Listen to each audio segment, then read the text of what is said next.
Welcome back to another episode of the Contagious Culture Podcast. I'm your host, Kyle King, and the goal of this podcast is to help you create an ecosystem and environment where people thrive. In today's conversation, I want to ask a question. What happens when strategy meets heart? What happens when the overlooking, misunderstanding, and under-resourced schools actually have what they need to be able to survive and thrive? And today's guest has helped schools grow not by 5% or 7%, but by more than 25% in both reading and mathematics by doing one thing: shifting systems, mindsets, and how we support our teachers. So if you're that person that's listening in and you care about real school transformation, this episode is going to be a masterclass. Miss Williams, how you doing? I'm doing good. How about you? I am amazing. I am amazing. I feel like a lot of people throw away December and we just jump to January 1st, but I'm on fire this month. I'm on Yeah, fire. yeah. Yes. We still have some time to make a change. I've been hearing lately that fourth quarter is always the quarter that most businesses make the highest and biggest jumps in their business. So Mm. it's definitely not over. No, it's definitely not over. It's just getting started. And as we talk about starting, can you start us off by just introducing yourself, telling us who you are, what you do, and why you do this work? My name is Olavee Williams, and I am a business founder, owner of the Strategy Room. And what I do is specialize around working with beginning special education teachers, leadership teams around making sure that they have sound running SPED departments and making sure that they have systems and strategies in place, not only for students to perform well, but also compliance and just kind of having a balance because both are important. No, I definitely agree. Yeah. One of the challenges that I've seen as a teacher, administrator, board member, especially in education, is that there's not enough people that go into the SPED department. And not just not enough people, we're not training, qualifying, recruiting, and developing those teams. Mhm. Why do you think that is? Um, I'm going to say this, and this is just overall, and even research shows that there's a high percentage of leadership administrators that do not have a background in special education. Interesting.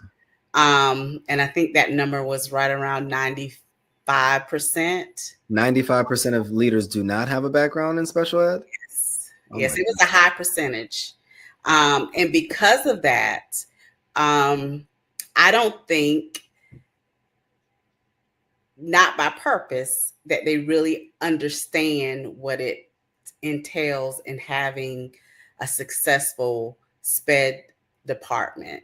goodness. I think their hearts are in the right place, but you have to really walk that journey to understand what all is on the plate of a special education teacher, what all the needs are that you're dealing with whenever you're working with students, because it's not just teaching, it's the paperwork, it's the planning, it's the individualizing the lessons for every child, it's the data tracking, the analyzing the data to know what to do next, so that because we can easily sit around a table, come up with all of these goals and percentages of where we want our students.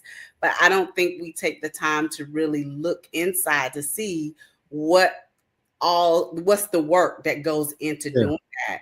And like going back to what you said, when you don't have the staff, it makes it hard. That's why a lot of our SPED teachers are burnt out. Let me ask you this, and excuse my own ignorance, but I feel like today there's more students that are needing special education services than when I was a student. Now, I don't know if I was just aware of it. I'm more aware of it now, or I wasn't aware of it when I was a student.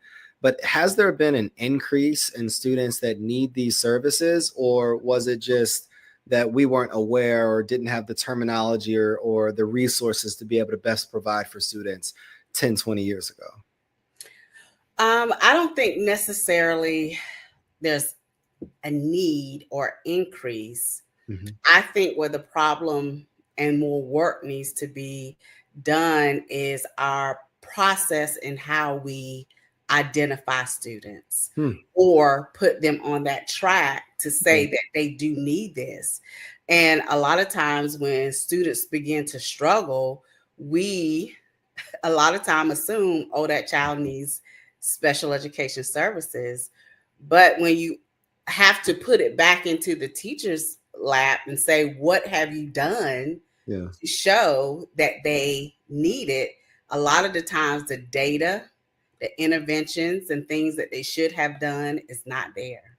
Exactly. And a lot of times if proper intervention is done in tier 1, and multiple attempts of trying to change the academic goal or whatever you're trying to work towards that student. If you have effective, systematic interventions and progress monitoring in place, a lot of times you see that child will respond. That's good. But we don't have proper systems in place for that. And so if you have a school, and I will say this, and I'm just being honest, that do not have a good MTSS system in place, you'll find a lot of teachers that go straight from, I have a student that have a problem, to we want them to be looked at for special education, and skipping all the steps in between to ensure that's what that child really needs. Oh, I definitely second that. And, I'm not going to name the names of schools, but I've seen schools that I've either partnered with, worked with, collaborated with, that teachers are not educated or equipped with the knowledge or resources to be able to best provide for that student. So they believe that when a student experiences challenges within the classroom, then, oh, this must be, a student that needs special education services, rather than a full process and system and structure that can be able to identify, what's really going on under the surface. My question is, though, what are these systems that need to be put in place? What are these structures that need to be put in place? And if I'm a leader listening in, what do I need to do differently so that these things don't happen? So when I talk about MTSS, I'm talking about it in terms of a system that meets every student in your building's needs.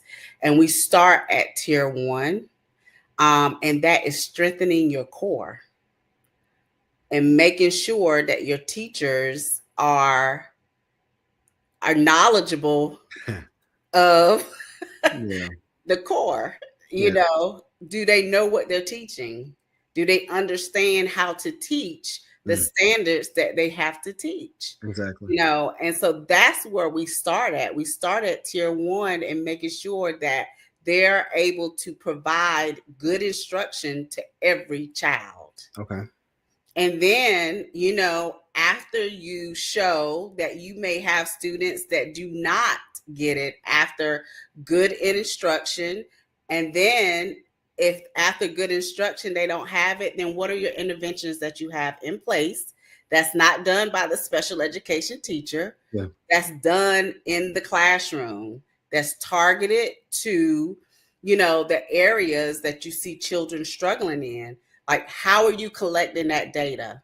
How are you monitoring that data? What interventions are you putting in place to help rectify that deficit that you continue to see?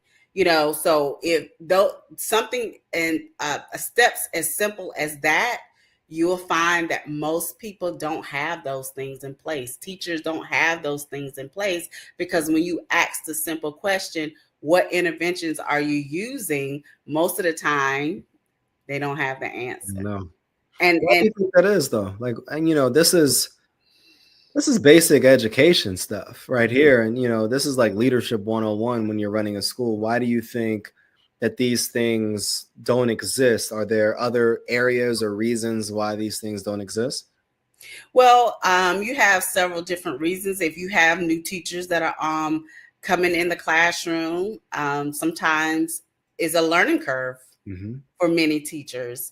Whenever you have veteran teachers, sometimes for veteran teachers is sometimes they're not willing to learn and Right. do things differently Yeah. to meet the need of students.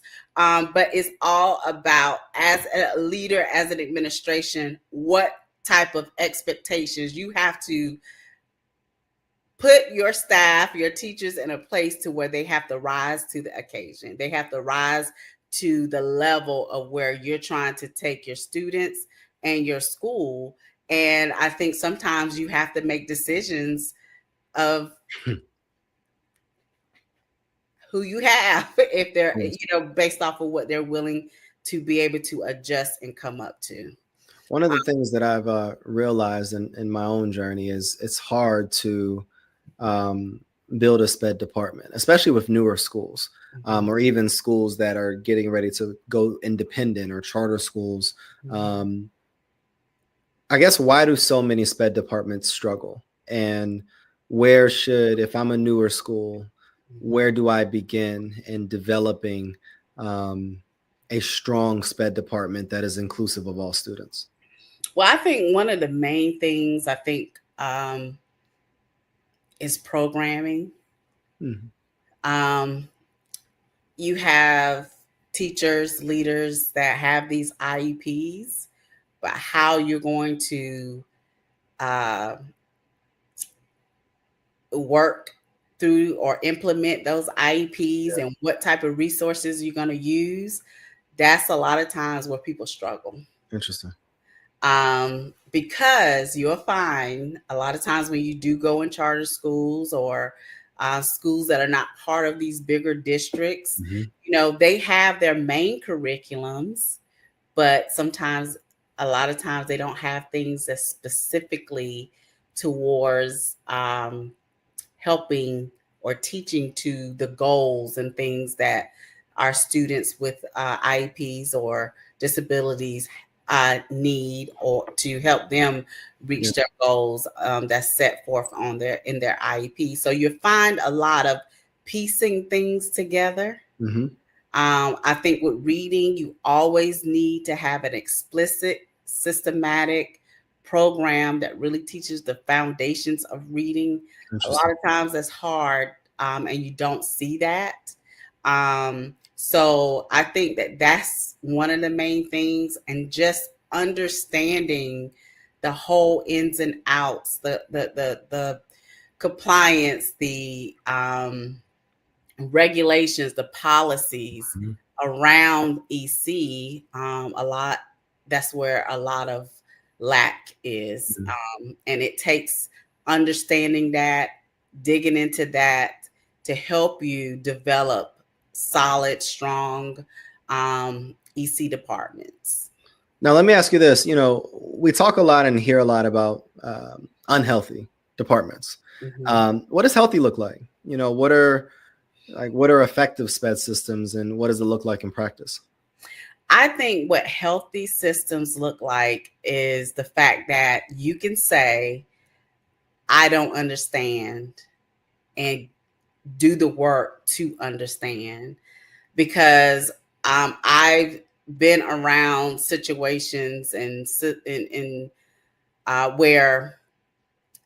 there's a problem, but you don't do anything to solve the problem. So I think first in being healthy is being aware, Mhm. and know that, hey, I may not, as a leader, I may not know the answer, but let me seek out the answer or get the proper people in place to help us build. And I think that's the start of healthy. And then from building, you are learning what are the right things to do and put those things in place Mhm. and move forward as it pertains to what are we using to teach our students, what curriculums, what resources, and lay all of those things out. So when you bring new people in, you can be able to train them on this is how things work in our EC department. Here are the curriculums that we're using. These are our systems for making sure that we are a compliant team, So those are the things. It's just being aware, creating your systems, creating your routines, and training not only your EC staff, but also the whole school. Because one of the things I hear a lot of is, oh, those are your students. No, these are our students. So we have to pull the general curriculum teachers, the general regular ed teachers in, EC teachers, specialists, and the leadership team. That's healthy. If I'm a leader and I wanted to make one small improvement this week, because it's a process. You got to hire new people. You need processes. You need systems and structures in place, potentially mentorship in your services and different aspects of. It's a lot transforming a whole department.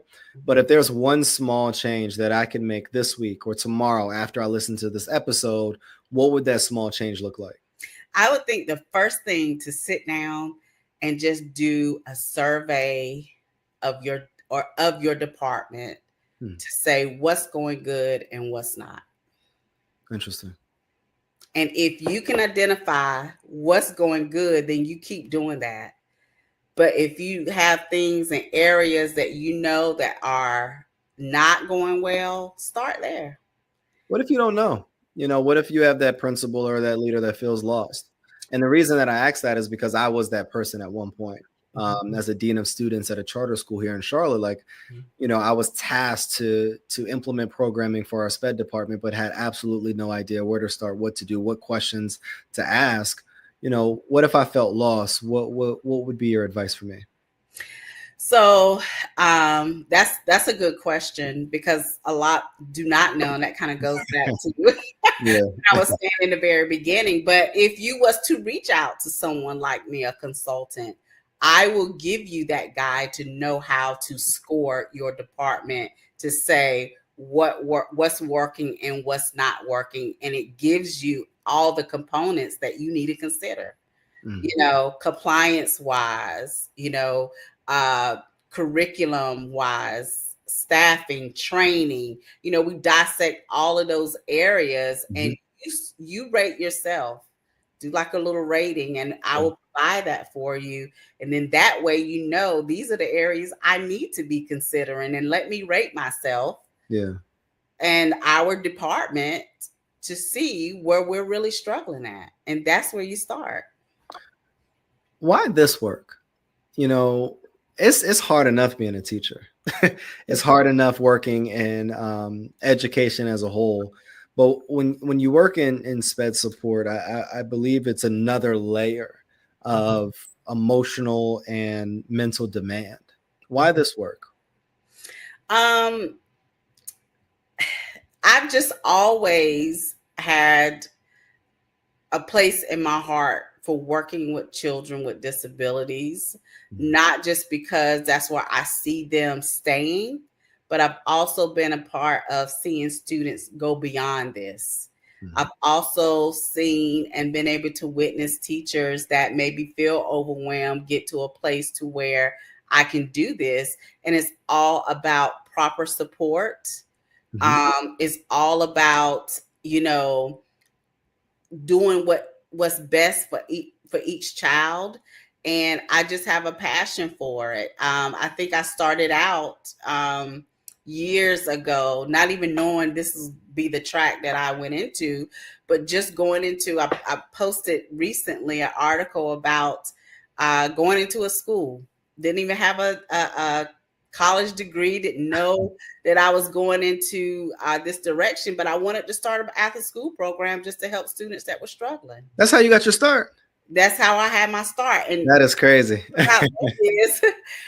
I did not have a degree. I didn't have any credentials, but I had a heart to go in, and they brought me in. But in the process of me on that assignment, the homeschool coordinator of that school came up to me one day and said, "Have you ever thought about being a teacher?" Mm. And I said, "Yes." And so she told me about a scholarship. And through that, I got I was the first recipient of that scholarship. Really? My first 4 years of college was paid for to go to school to be a special education, for special education at East Carolina University. So Do you still that's, keep in contact with that person? I have not been in contact. That was over 25 years ago. That was about 20 years ago. But that's where my start came, and it's just always been a passion just to help those students that were struggling. No, that's so interesting, and I love hearing stories like that because I got my start in education, left pharmaceutical sales, and transitioned to Charlotte, and literally went through one of the charter schools and just asked to volunteer, and then connected with the after school director, and then went through the JA Biz program, and then long-term subbing, and all of these different things. And you know, I had a degree. I did have a degree. That was the difference. I did. No, But, and you know, that's it's very powerful. similar to me because that was all volunteer, all Yeah. volunteer for me. No pay or anything. What's your message to those teachers that don't have similar backgrounds, that have been pushing the pavement for decades and, you know, are feeling a bit burnt out? Maybe they recognize that their school doesn't have the necessary supports or the necessary leadership that has the either the acumen or the knowledge to be able to push them forward, and they're feeling like they want to leave the field. What do you say to those people? Yeah, I would say don't give up because that sounds a lot like my path in Mm-hmm. teaching. I didn't always have the leadership that really could lead me to where I wanted to go, but I had to seek out that support, and I had to just do things that I felt like I needed to do to help those students. And I feel like I had to always remember my why. I Mm. just couldn't walk away from my why, and that's what kept me grounded Yeah. and sought out the support that I needed to help me stay level and to help me stay in a place that encouraged me to make it. So I've always had mentorship through my career. I always had people that I would have to talk to if it wasn't my leadership or if it wasn't in my teams in the schools that I work with. I always had mentorship through my journey that helped keep me grounded in the work that I knew that I was called to do. What's a powerful lesson that a student or a teacher has taught you over the years that you really continue to carry with you today? I would say from a student, do not count students out based off of their disability when you first encounter them. A student comes to mind that I still in contact with today. And matter of fact, he may be coming on as on my team to help me support. That's good. When I first met him in 5th grade, he considered having Asperger's syndrome, which is on the spectrum of autism. But when I met him, he could not read in the 5th grade. In the 5th grade. In the 5th grade. Wow. And he's told his testimony several times about the impact. But within 3 months, he was reading after I started tutoring him and working with him. He's Wow. a college graduate. He excels in math and science. He's tutoring at the college level. And that is what encourages me, and a message that because of no matter how you may encounter a child, you cannot use that to project or say where they may go in the future. And he has super exceeded where many people thought he would be. Powerful. Yeah. And it's stories like that. Yeah. It's stories like that that truly make me happy. Truly warm my heart as well. I think about so many students in my life that have taught me, it's interesting as educators and even as parents, we think we're the ones teaching our children or teaching our students, but truthfully, they teach us more Yeah. about how we need to operate, how we need to continue to lead, or how we need to be resilient. And so that's a beautiful story. And I think, what would be your message to that teacher that has that student that is in 5th and 6th grade that can't read, or that's in 9th or 10th grade that doesn't have a will or a desire to continue their educational journey, or have been casted out for so long? What would be your message for that educator? My message would be to think outside of the box. Whenever you're working with students that many may see difficult. And even as I'm thinking about that, I had another young lady that I worked with that people had counted her out because they wanted to say she had behaviorally were having issues, academically having issues. And my approach with both students were different. A lot of times we have a lot of new things that we try, but some things is just the basic things that we used to do that help children advance. And now this young lady has gone into she's graduated, gone into the military, is a business owner, and these are all students that people have counted out because of how they were when they encountered them in the very beginning. So you have to think outside the box and meet each child where they are. And that's an example of what happens when you do that. Let me ask you this, there's the educator level and that aspect, and there's the leader aspect. But I think that a lot of people don't really talk about the toll as well as the support systems that parents need as well. For their student that are battling some challenges that need the additional support. What can parents do to better support their children and be a better partner with teachers, with schools, so that they can best advocate for their student? So one of the things I do understand with some parents, maybe not all, but some parents in the line of work that I do, working in the special education arena, you find that you have a lot of parents who have had bad experiences when they were in school. And then you have parents who, I was in special education when I was in school. So sometimes you have to be intentional about how you connect with those parents. And by doing that, you do everything that you can to get them involved in the meetings. And in that is not just contacting parents when things are going wrong, but what are you contacting parents for and about with? This is what you can do at home to help this child excel, sending some of those resources home with the parent, using parent-friendly language that they understand all of the lingo around special education. And I will say I've worked with difficult parents over the years that started out that way, but relationships always improve because of the consistency in building those relationships, calling the parent, encouraging the parent to come to the school for the meetings, all of those things, calling for good things and not just what's, going wrong. And then sometimes parents just want to vent.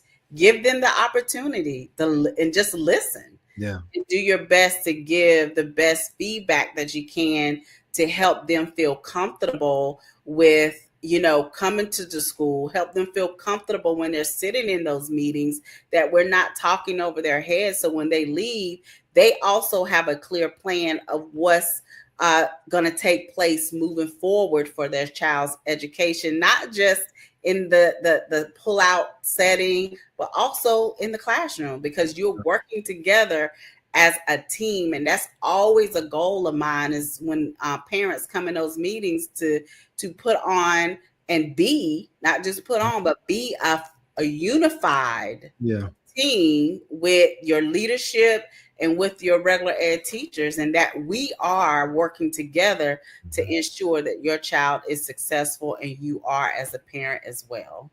That's good. Let me ask you this. School leaders listening right now, and they're like, look, she's given us so much information, so much education on how we approach special education from a teacher side, from a parent side, and this whole ecosystem of our school. Are there tools or secrets or a framework that you leverage to be able to assess and be able to move a school forward that's wanting to be able to do this work better? Yes, I do. I do have resources and frameworks that I use to help move students forward. One of the first things I always do is just have a conversation, to see what your individualized needs are, because everybody's is different. And based off of that, then we develop, based off of my framework and my resources, what's next to help you move in a direction to meet the goals that you have for you and your EC team and your school. What's next for you?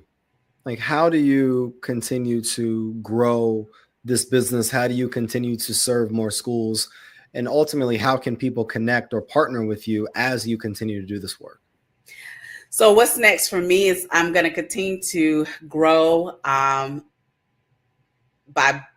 building my teams, to be able to continue to take on the work that it entails in the different schools, because every school is different and all everybody's needs are different. So just building teams that can come in and do more targeted work to help move schools forward in this area. Because my goal is to see, because our subgroups are graded, and so I would love to see that the special ed or the EC subgroup, a lot of the F's and the C's turn into A's and B's. It's possible. Yep. And that's my goal, is to help schools do that. And so, yes, so that's the season I'm in right now, is building. When you think of leaders that you've worked with over the years, what leadership mistake do you see, I guess, most often, especially in struggling schools? Mm-hmm. I think one of the biggest things sometimes is that we make our big plans, but we never really sit down and talk to the people that's involved in the EC departments to kind of really, really not only hear what they have to say, but bring them along to really do some of the work and be intentional at it. Because we can put great things on paper, but sometimes the reality of it is not there when you actually have to put it to work. And I think that's one of the biggest things we have, and don't get me wrong, they're good visions. But I think that we need to be a big part of that vision and actually doing some of that work, the deep work that goes along with it. When you think about the data component of SPED, and I know that is something that gets overlooked, gets something most times is misunderstood by teachers, by leaders. Where does that come in, and how do you ensure, I guess, the academic data is being used effectively and not just overwhelming teachers or overwhelming parents? So I think one of the biggest things for me is that we have to get away from just looking at benchmark from benchmark to benchmark. There's so much in between that we need to focus on, because I feel like it's what we do from fall to winter, winter to spring. Everything we do in between is what's going to push us to the next benchmark to get the goals. Exactly. And I think that we have to be so much more intentional about what we're doing from benchmark to benchmark. And so I'm big on that. That's why I feel like the, systematic, explicit programming, where you have progress monitoring built in, where you're looking at that week to week, that's where you get the bang of your buck, I feel like, with moving students, especially, our EC students. But I think one of the downfalls is to that is like, where are we having those discussions? Where are we really looking at that data? Now I know we do a lot of the school wide, but really breaking down and pulling those EC teachers in, just like we do in our PLCs for our gen ed teachers, where do we really pull those EC teachers and really guide them and train them through that data and what we need to do to move students and continue to move students when we find those areas where we're stuck. With the rise in technology and AI and so many tools, and resources that schools as well as industry is using, where does that come in SPED? Are there any tools out there, learning platforms, resources that you recommend to our audience that have been enhancing this work that you're doing? Well, I know we use a lot of chat, and that can be chat GTP. That can be a resource to help guide. Now let me say guide, because we could put a lot of stuff in and we could put it on paper, but are we doing it? We still have to make sure that whatever we are using AI for to guide us, that we're still implementing what we say or put on paper.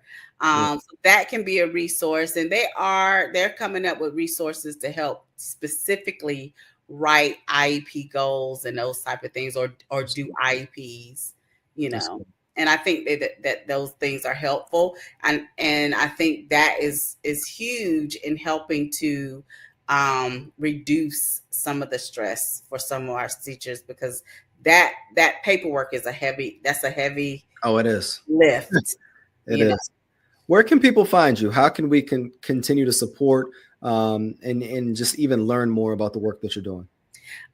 So on Instagram is at the strategy room _, and they can find me on LinkedIn, Olavee Williams, the strategy room there as well. What initiatives do you have or programs do you have that people can invest in or schools can invest in as we prepare to close out the year? So one of the things that I'm rolling out now is Progress with Purpose. So this is a specialized PD that's not only about progress monitoring and data tracking for EC teachers, but it's for everyone whenever you consider meeting every student where they are, because one of the things we also miss is those students that are on grade level or beyond. We just tend to say, okay, they got it, and we just leave them there.